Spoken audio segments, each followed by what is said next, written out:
en actividades propias de este aniversario luctuoso del compañero Elpidio Domínguez Castro. Entonces voy a ser en realidad muy breve, muy concreto.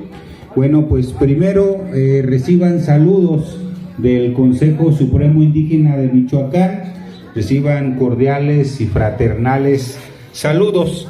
Y yo solamente quisiera comentarles tres cosas. A lo largo del día ya les han comentado diversos aspectos de la vida, de la obra, de la lucha del compañero Elpidio Domínguez. Yo solamente quiero comentarles tres cosas. Lo que tiene que ver en algunas cuestiones cuando fue líder estudiantil. Segundo, lo que tiene que ver cuando fue líder o integrante del movimiento guerrillero, del movimiento de acción revolucionaria.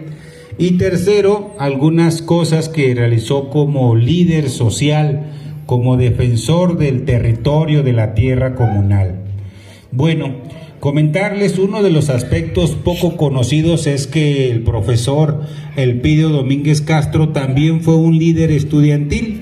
Como ustedes saben, él estuvo de estudiante en la Escuela Normal Rural de Teripetío y ahí junto con otros compañeros normalistas y otros compañeros de la Casa del Estudiante Nicolaita, con el compañero Amáfer Guzmán de Tarejero, ellos fundaron lo que llamaron el Frente Popular Obrero Campesino Estudiantil.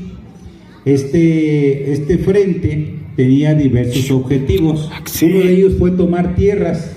Tomaron tierras en diversas comunidades y en diversos municipios para fundar colonias populares. Yo recuerdo mucho, por ejemplo, una colonia acá en Pátzcuaro que fundó este Frente Popular Obrero Campesino Estudiantil. Y también se movilizaban por las causas populares.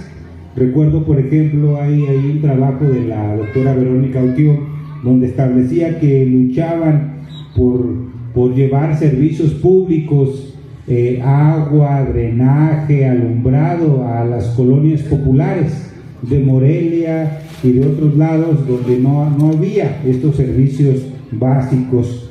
Incluso se manifestaron en contra del alza de la tarifa del transporte público. Fundaron un periódico que le denominaron El Proletario. Ahí escribieron muchos compañeros de esa época, el propio Elpidio Domínguez ahí escribió y escribieron otros compañeros también ahí. Él era colaborador y participaron en la refundación de algunas casas del estudiante. Esta es una faceta poco conocida del maestro Elpidio, que también fue líder estudiantil. Otra más que es también poco conocida es que fue también guerrillero. Él fue invitado al movimiento de acción revolucionaria también por el compañero Amáfer Guzmán Cruz de Tarejero y fue en concreto militante del movimiento de acción revolucionaria.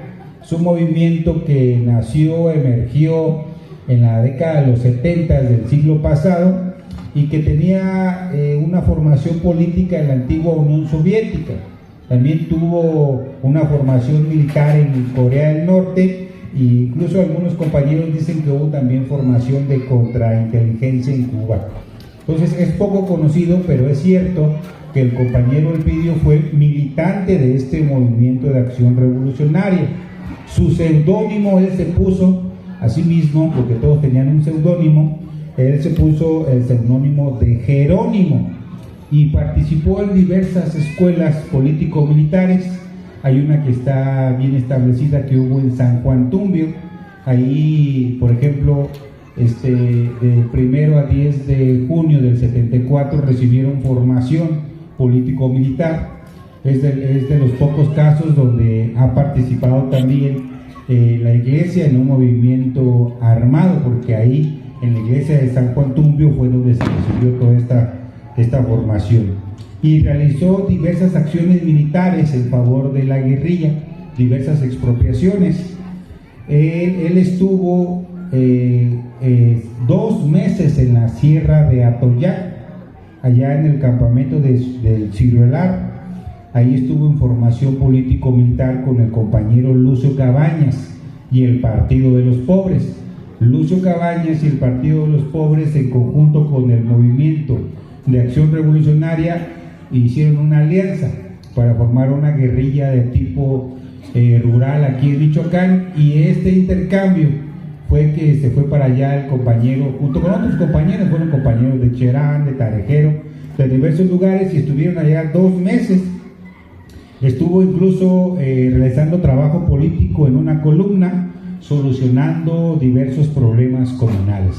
Entonces es poco conocido, pero consta en los archivos, en el Archivo General de la Nación, en diferentes expedientes, que él fue guerrillero, que él estuvo en Guerrero, que él recibió formación político-militar ideológica con el compañero Lucio Cabañas.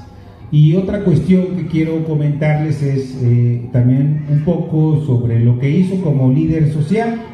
Cuando una vez que pasó su periodo de movimiento estudiantil, de movimiento guerrillero, y que regresó a la comunidad, formó aquí en Santa Fe La Laguna un círculo de estudios, por cierto, un círculo de estudio que estudiaban marxismo, historia, filosofía, diversas cuestiones, y empezó, por supuesto, fue elegido representante de bienes comunales, reorganizó el consejo de barrios y estuvo siempre a partir de ahí impulsando la defensa del territorio. Siempre se pronunció por la participación de todo el pueblo en la toma de decisiones por medio de la Asamblea General. Y también en sus comunicados, si ustedes lo revisan, él siempre manifestó la legitimidad prehispánica de los pueblos indígenas. En otras palabras, que los pueblos indígenas son herederos de una larga tradición de lucha y resistencia. Siempre en sus comunicados, en sus manifiestos, lo comentaba.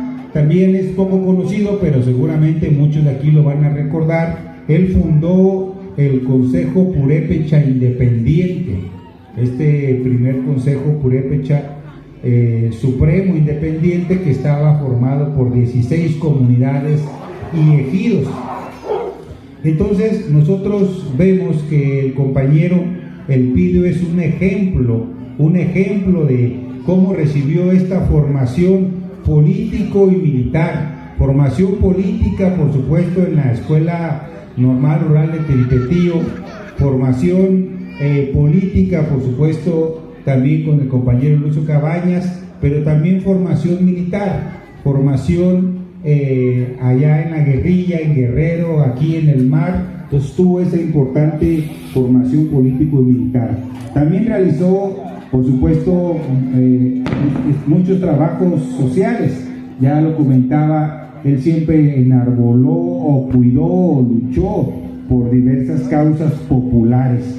Y en el trabajo comunal, para ir cerrando, nosotros sostenemos que hemos aprendido de su trabajo y del trabajo de Santa Fe 3 grandes lecciones, compañeros, y con esto yo quisiera ir terminando.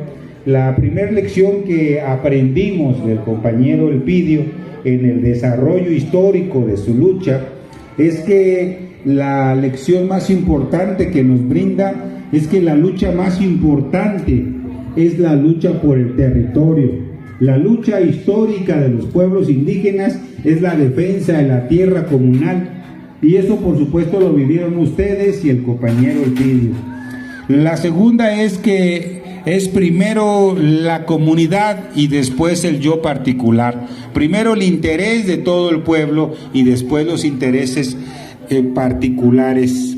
Y la otra lección que nos da el compañero Elpidio es que la unidad debe de ir como principio y base de todo. Incluso es un lema que tienen aquí en Santa Fe La Laguna y que les ha servido a ustedes desde ese entonces hasta ahora a sortear muchos problemas sociales que han tenido. Han logrado mantener la unidad de las autoridades, del pueblo, de la Asamblea General, y pues esto es algo de lo que se desprende de la lucha del compañero Elpidio. Yo quisiera despedirme diciéndoles, ahí en la página del Consejo Supremo Indígena de Michoacán hay un artículo que escribimos sobre toda esta trayectoria del profesor Elpidio, del compañero Elpidio, y también, si alguien lo desea, tenemos los archivos del Archivo General de la Nación, por si tienen algún correo electrónico, y se los hacemos llegar con mucho gusto para que tengan también las fichas, los reportes, qué pensaba el gobierno de ese entonces del compañero, desde que él era estudiante, desde que él era militante de las normales de Ripetío, lo tenían fichado. Desde ese entonces lo tenían ya perfectamente identificado como líder social. Por supuesto, ahí viene también su paso del movimiento guerrillero y su paso como líder comunal. Pues nada más agradecerles y muchas gracias, y seguimos siempre el ejemplo del compañero Elpidio Domínguez Castro. Gracias.